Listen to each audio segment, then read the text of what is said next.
Less is more라는 명언으로 20세기 건축, 디자인사의 특이점을 남긴 건축가 미스 반데어로에, 그리고 그로부터 수확한 김종성 건축가의 정수가 집약되었다고 전해지는 서울의 힐튼 호텔. 2년 전 이곳의 철거 및 재개발 사업을 놓고 한창 시끌벅적한 적이 있었죠. 물론 철저한 자본주의의 셈법으로 보면 철거를 하지 않을 이유가 없지만 아쉬움이 드는 건 숨길 수가 없습니다. 개인적으로는 힐튼 호텔의 재개발을 통해 얻는 이익만큼이나 보존을 통한 문화자산으로서의 가치 또한 존중하는 입장이기 때문이죠. 근데 역시 저는 모르겠어요. 그냥 제가 옳다 그르다를 딱 단언하기에는 정말 조심스럽기 때문에 도쿄에서 지내는 저는 늘 하던 대로 어떤 동네를 여러분께 보여드릴까 합니다. 앞서 말한 이슈와 겹쳐서 생각해볼 만한 부분들이 나름 있는 동네이니까요. 끝까지 봐주시면 정말 감사하겠습니다. 도쿄의 중심 3구 중 하나인 미나토구에는 시로카네다이라는 동네가 있습니다. 다이칸야마라는 지명이 옛날에 관리가 소유한 산이 있었다는 데에서 유래했듯 동네의 이름은 예로부터 그곳의 근본력을 가늠할 수 있는 나름의 요소가 되기도 하는데요. 시로카네다이라는 이름은 이 동네의 지역 유지가 백금장자라고 불렸던 것에서 붙여진 이름이라고 합니다. 도쿄 도심안에 부자 동네가 워낙 많아 예전만큼의 위험은 아니라지만 여전히 돈의 평단가 순위에서 최상위권에 랭크되어 있을 정도로 오늘날 백금이라는 네임밸류가 유지되고 있는 부촌임에는 틀림이 없죠. 여기에 사는 건물주들끼리도 다른 동네가 아닌 이곳 시로카네다이에 부동산을 갖고 있어야 더 쳐준다는 주민의 인터뷰가 있을 정도로 아주 무시무시한 동네라고 할 수 있겠습니다. 그런데 부촌이라고 해서 뭔가 번쩍번쩍한 마천루 혹은 예술작품이 가득한 거리를 상상하고 오면 실망할 수 있습니다. 다른 도심지에 비하면 화려하지도 않고 아직도 오래된 집과 절, 호텔 등이 비교적 많이 남아있기 때문인데요. 그렇다면 대체 무엇이 예로부터 이 동네를 특별하게 만든 것일까요? 사실은 앞서 말한 그것들이 바로 그 주인공들이며 오늘날 왜 이 동네가 부촌인지 그리고 이곳이 왜 건축 강국인지를 알려주는 의외의 건축물들이 되겠습니다. 여행으로 도쿄를 찾는 사람들에게 시로카네라는 지명은 좀 낯설죠? 위치로 말하자면 아자부 주방과 JR 야마노테선 메구로역 사이의 일대로 양쪽에서 뻗어오는 아자부 거리와 메구로 거리가 만나는 지점부터 시로카네다이라고 보시면 되겠습니다. 위치부터가 일단 심상치 않은데요. 저도 이 길을 걸으며 오늘의 이야기를 풀어보도록 하겠습니다. 앞서 이야기를 힐튼 호텔로 시작한 이유는 이곳에 비슷한 나이대의 호텔이 있기 때문입니다. 둘 다 준공이래 40년이 넘게 현역으로 활동해왔고 각국의 저명한 건축가에 의해 설계됐으며 건물이 녹지를 바라보고 있다는 것도 기구하게 닮아있죠. 차이점이 있다면 씁쓸하게도 이 호텔은 코로나를 버티고 살아남았다는 것이 되겠습니다. 오늘의 첫 번째 주인공은 바로 쉐라톤 미야코 호텔 도쿄가 되겠습니다. 한적한 주택가를 배경으로 서 있어서인지 너무 잘 보이죠? 교토를 거점으로 하는 미야코 호텔과 미국의 호텔 체인 메리어트가 공동으로 운영하고 있으며 힐튼 호텔보다 4년 빠른 1979년에 완성되어 40년을 훌쩍 넘어 운영되고 있는 호텔입니다. 쉐라톤 자체가 특급 호텔은 아니기 때문에 건물 자체의 웅장함이나 객실 수면에서는 힐튼 호텔에 밀리지만 역사성만큼은 그에 못지 않은데요. 우선 외관을 담당한 일본계 미국인 건축가 미노루 야마사키는 고전 건축에서 모더니즘으로 넘어가는 과도기에 활동한 건축가답게 모더니즘 건축 사이로 어딘가 고전적인 비례를 엿볼 수 있는데요. 여기에서도 객실과 구분되어 수직적인 요소를 강조하는 듯한 기둥의 간격, 묵직하지만 반듯한 건물의 실루엣이 마치 신전을 보는 듯한 느낌이 나지 않나요? 때문에 요즘 호텔과 비교하면 층고가 낮은 편임에도 부족함 없는 위용을 보여주고 있었습니다. 내부를 디자인한 무라노 도고 또한 일본의 1세대 국내파 거장으로 그의 이름을 딴 건축상이 일본에서 최고 수준의 권위를 가지고 있을 정도로 저명한 건축가인데요. 나카메구로 편에서 스치듯 소개드린 메구로 구청 역시 그의 작품으로 이 또한 1966년에 지어져 아직까지도 보존 중인 것을 보면 그가 일본 건축에 끼친 영향력이 어느 정도일지 대충 각이 나오죠. 일본의 1세대 건축가들이 서양으로부터 모더니즘 건축을 받아들이는 과정에서 나선 계단을 굉장히 적극적으로 수용한 모습을 볼 수 있는데 당시 무라노 도고는 이렇게 아랫부분을 바닥으로부터 띄워놓은 듯한 스타일을 주로 이용했다고 합니다. 물론 세월이 세월이니만큼 인테리어는 일부분만을 남기고 사라진 상태이지만 평면의 큰 레이아웃은 당시 그대로이며 특히 과거부터 있던 정원을 그대로 보존하고 있는 것이 이 호텔의 매력이기도 합니다. 적당히 낮은 조도의 로비와 함께 그 뒤편으로 펼쳐진 시원한 녹음이 보여주는 대비가 아주 장관이죠. 저는 여기 정원이 있다 정도만 알고 왔지 그렇게 크게 기대하고 온 곳은 아니었는데 들어가 보니 생각보다 너무 매력적인 정원이어서 놀랐던 기억이 납니다. 최고급 료칸이나 호텔이 아닌 이상 넓은 정원을 끼고 있는 게 흔치 않은데 이 또한 동네 역사의 일부인 정원이기도 하고 교토의 호텔 체인이다 보니 보존하기로 하지 않았을까 싶네요. 한편으론 교토를 기점으로 한 호텔에다가 외관 디자인을 갖고 신전이니 권인이 하니까 뭔가 변화나 위기 대응에 보수적인 이미지가 연상돼서 걱정이 앞서기도 했는데요. 특히 숙박업계는 그 어느 곳보다 코로나에 정타를 맞은 업계이기도 하잖아요. 하지만 이곳은 운영을 잠시 중단하는 한이 있더라도 상층 객실의 사양을 지속적으로 업그레이드해왔으며 특히 코로나가 한창이던 2022년부터는 2층의 각 객실을 호텔의 모든 서비스를 그대로 이용 가능한 사무실로 임대해서 동네의 고소득 비즈니스맨들의 사무실 수요를 끌어오기도 했다고 하는데요. 객실 리노베이션은 물론 부분적인 용도 변경을 불사하는 이 유연성 덕분에 코로나를 버티고 지금까지도 명맥을 이어올 수 있었던 게 아닐까 생각도 되네요. 호텔이라는 게 기본적으로 위치가 좋은 곳에 있고 이권자가 적어서 재건축이 수월한 건물이라고 하죠. 여기도 입지가 입지인 만큼 언젠가는 재건축이 될 건물이라 생각되지만 도쿄의 금싸라기 땅에 의미 있는 옛 건물이 아직 잘 버티고 있는 모습만으로도 이미 용하고 한편으로는 부럽기도 한 그런 곳이었달까요? 쉐라톤 미야코 호텔의 옆에는 마찬가지로 일본식 정원이 보존된 핫포엔이라는 명소가 있는데요. 모든 방향에서 보아도 아름답다는 의미를 갖고 있는 만큼 정원 산책을 좋아하시는 분들은 여기도 함께 둘러보시면 좋을 것 같습니다.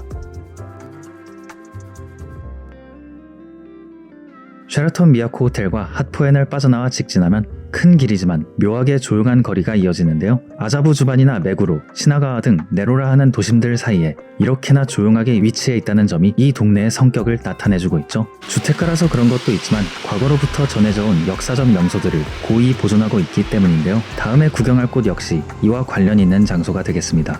이곳 시로카네다이에는 400년 전에 창건되어 그 대웅전이 중요 문화재로 지정된 즈이쇼지라는 절이 있는데요. 횡단보도를 건너 육교를 지나자마자 절의 입구를 가리키는 자그마한 비석이 보이기 시작합니다. 요란 떨지 않는 입구에서 알 수 있듯 이곳은 관광지라기보다 영적인 목적을 위해 사용되는 곳으로 시설 자체가 성묘를 위해 찾는 사람들을 우선하도록 되어 있기에 주의가 필요한데요. 마찬가지로 일반인의 출입이 불가능한 곳은 아니기 때문에 기본적인 안내사항만 유의하면 사찰 건물이 자아내는 비경에 도심 속에서 조용한 안식을 얻다가 나갈 수 있는 곳입니다. 한국에도 승려들의 생활 공간인 요사체가 있듯이 여기에도 쿠리라는 이름의 생활동이 있는데요. 일본 사원의 경우 비를 맞지 않기 위해 생활동을 대웅전과 가까이 붙여둔다고 합니다. 때문에 여기서도 대웅전의 한 변이 그대로 디귿자의 쿠리와 붙어있는 배치를 보여주고 있죠. 그렇게 만들어진 디귿자의 한가운데 수공간을 채워서 공간을 비우고 그 간격만큼 처마를 길게 빼서 동선을 만들어 놓은 걸 볼 수 있었습니다. 처마를 따라 동선을 만드는 건 오모테산도에 있는 네즈 미술관에서도 사용된 방식이죠. 네, 이곳 즈이쇼지 역시 이제는 말하기도 입 아픈 건축가 쿠마켄고 사무소의 작품이 되겠습니다. 이 또한 네즈 미술관과 마찬가지로 목구조가 아닌 철골 구조로 훤히 드러나는 철골 뼈대 위에 나무살을 붙여 완성되었는데요. 저는 이 방식이 네즈 미술관도 그렇지만 이 사찰과도 묘하게 잘 어울린다고 느낀 게 현대식 공법이 사용할 수 있는 최소한의 구조물을 이용해서 세속적인 무게감을 덜어낸 느낌이랄까요? 디귿자의 가운데를 유리로 개방한 것과 중앙의 수공간을 통해 반사되는 풍경 등도 그 가벼움을 위한 연장선으로 볼 수 있겠죠? 화려한 장식이 없이 차분함만으로 비범한 공간이라는 느낌을 연신 자아내고 있어서 가나자와에 있는 스즈키 뮤지엄 이후로 정말 감명 깊게 한 바퀴 돌게 되는 곳이었습니다. 중앙에 물에 떠있는 무대 같은 공간이 있는데요. 실제로 이곳을 이벤트 공간으로 쓸 계획으로 띄워놨다고 하는데 이곳 뉴진 스님이 언젠가 한번 다녀가셔도 되겠다는 생각을 하며 이만 물러가도록 하겠습니다.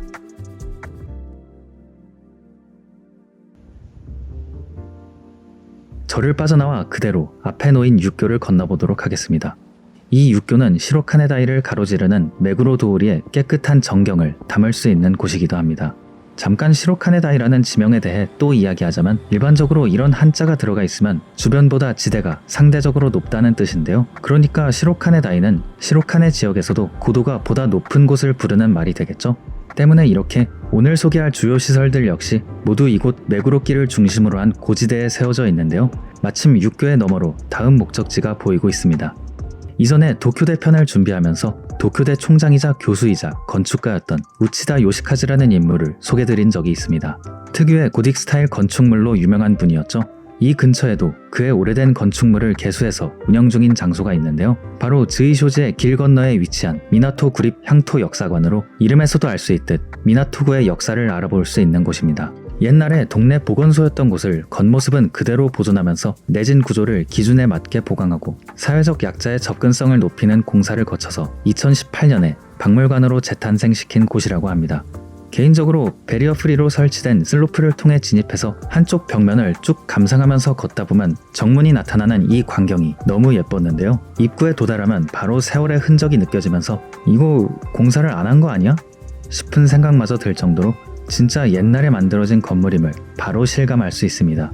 그도 그럴 게 개수공사의 컨셉은 신구조화였다고 하는데요.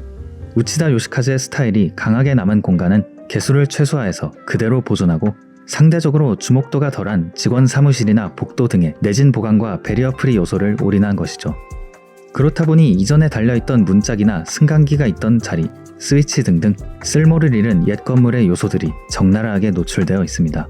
미나토구 역사박물관인 만큼 보건소로 쓰이던 이전의 흔적을 놔둔 것 자체도 하나의 전시물이 되는 셈이죠. 덕분에 우치다 요시카즈의 유산을 그대로 간직할 수 있었으며 무엇보다 이를 통해 내진 개수건축 부문에서 건축상까지 수상했다고 하는데요.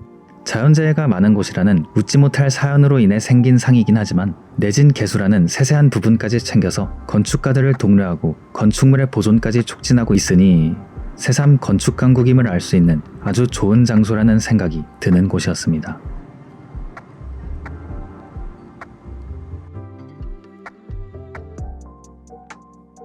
앞서서 시로카네다이는 과거부터 나름 유명한 부촌이었다고 했죠. 시로카네라는 동네에 위험을 느낄 수 있는 재미있는 장소가 있는데요. 역사관을 나와 그대로 가던 길을 가면 메구로길과 수직으로 붙은 은행나무 가로수길을 마주할 수 있습니다. 이 길의 이름이 바로 플래티넘 거리로 이름만 놓고 보면 무슨 시카고에 있는 고급 쇼핑가 매그니피센트 마일 이상의 화려함을 자랑하는 곳입니다. 그런데 길 자체의 분위기는 이름과 달리 제법 한적한 편인데요. 그것은 이 길이 속해 있는 도로 가이엔 니시도오리가 비교적 도심의 조용한 곳을 통과하는 길이기 때문입니다. 특히 그 끝자락인 이곳 플래티넘 거리는 부촌과 부촌 사이에 난 1km 남짓한 짧은 길이기 때문에 이 길을 지나는 사람은 부자 혹은 고급 차밖에 없어서 화려한 이미지가 형성됐다는 이야기가 있습니다.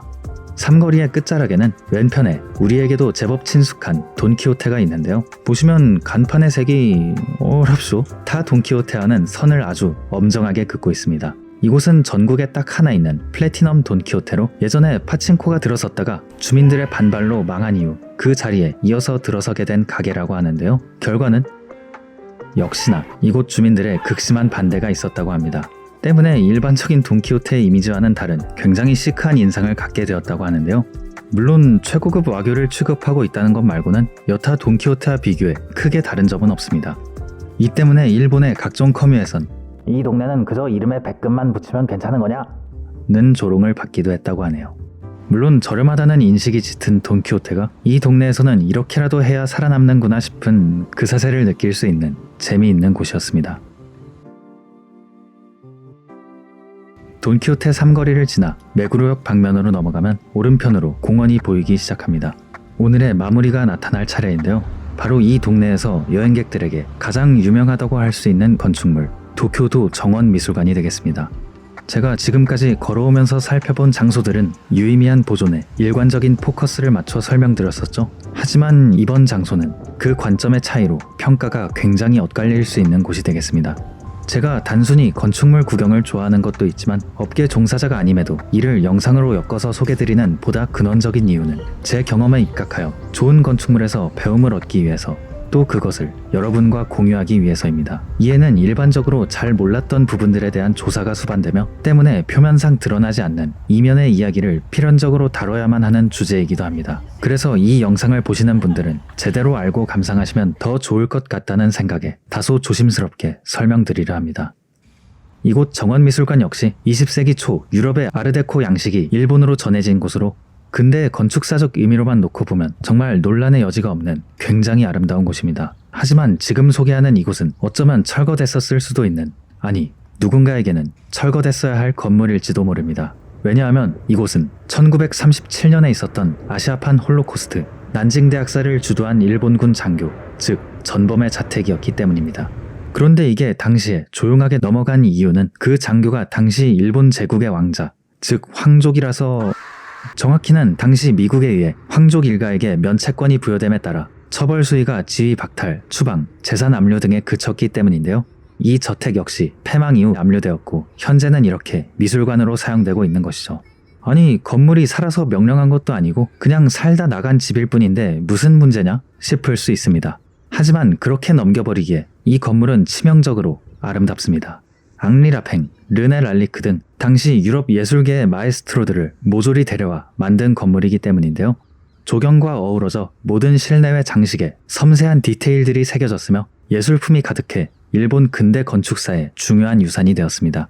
그게 씁쓸한 부분입니다. 바로 그 왕자 대회가 출중한 미적 감각을 통해 아르데코 양식의 거장들과 함께 디테일을 의논하고 골몰하여 탄생시킨 집이라고 소개되고 있기 때문이죠. 이 씁쓸함에 방점을 찍는 것은 따로 있는데요. 그것은 바로 그가 대학살의 주동자로서 합당한 처벌을 받았는가, 최소한 이 미술관이 그 사실을 정면으로 적시하고 있는가, 둘 중 어느 쪽도 이루어지지 않았다는 것입니다. 그는 90살이 넘어서까지 골프를 치며 호강했고 미술관은 그와 관련하여 왕자의 미감이 발휘된 근대 건축 사료로서의 훌륭함만을 소상히 끄집어내고 있었습니다.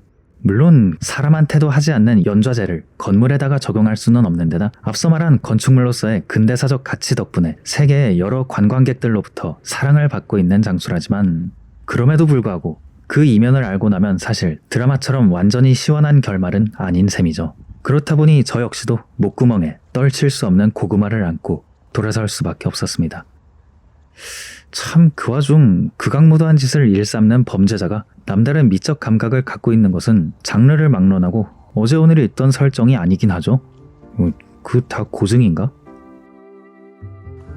정원미술관을 빠져나와 걸으면 어느덧 메구로역까지 도착할 수 있는데요. 제가 괜히 알 수 없는 답답함을 남겨드린 것 같아서 이 속을 한 번에 뚫어줄 시원한 가게를 함께 소개드릴까 합니다. 메구로역 앞에 위치해서 어느덧 관광객들에게도 굉장히 유명해진 우동집 콘피라 차야가 되겠습니다. 우동의 메카라고 할 수 있는 카가와현 출신의 사장님이 1983년부터 40년 가까이 운영 중인 곳으로, 사실 사장님께서 이 동네에 창업을 하게 된 계기도 그렇고 시로카네다이와 크게 연결점이 있는 건 아닌데요. 요코하마에 사주를 보러 가서 가게를 내려면 시나가와와 시부야 사이가 좋다라는 말을 들은 와중 딱 눈에 띈 공실이 여기여서 단지 그뿐이라고 합니다. 결과적으로 꽤 유명세를 탄 가게가 되었으니 사주가 적중했다고 할 수 있겠죠. 카레 우동이 대외적으로 잘 알려져 어느덧 주력 메뉴가 되었지만 애초 카가와현의 사누키 우동을 충실히 재현하고 있는 곳이기 때문에 다른 메뉴 역시 트라이해보시면 좋을 것 같습니다. 이렇게 오늘은 근본 부촌 시로카네다이에 대해 알아보았습니다. 과거와 현재의 지속성을 갖는 거리가 결국엔 훨씬 매력적인 도시경관으로 다가온다는 것은 세계가 알려주고 있는 자명한 사실입니다. 네, 물론 보존만이 능사가 아니기도 합니다. 단순한 껍데기 혹은 맥락이 절개된 일부분만 남겨서 더 흉물이 된 케이스도 얼마든지 있으며 노후화된 건물의 위험성과 낙후된 건축물이 지역에 미치는 영향 또한 우리는 이미 잘 알고 있죠. 게다가 과거와 현재의 지속성이란 단순히 어느 유명인의 건축물 한 덩이가 만드는 것이 아니라 거리 전체가 움직여야 가능한 것이기 때문에 더욱 큰 차원에서 면밀히 검토해야 하는 문제입니다. 그 점에서 시로카네다이는 개발과 보존을 넘나들며 그 지속성을 지켜내는 정말 다양한 방법들을 보여준다는 점에서 오늘날에도 여전히 부촌의 품격을 보여주는 동네라는 생각이 들었습니다. 끝까지 시청해주신 모든 분들께 정말 감사드립니다. 프로바스 X였습니다.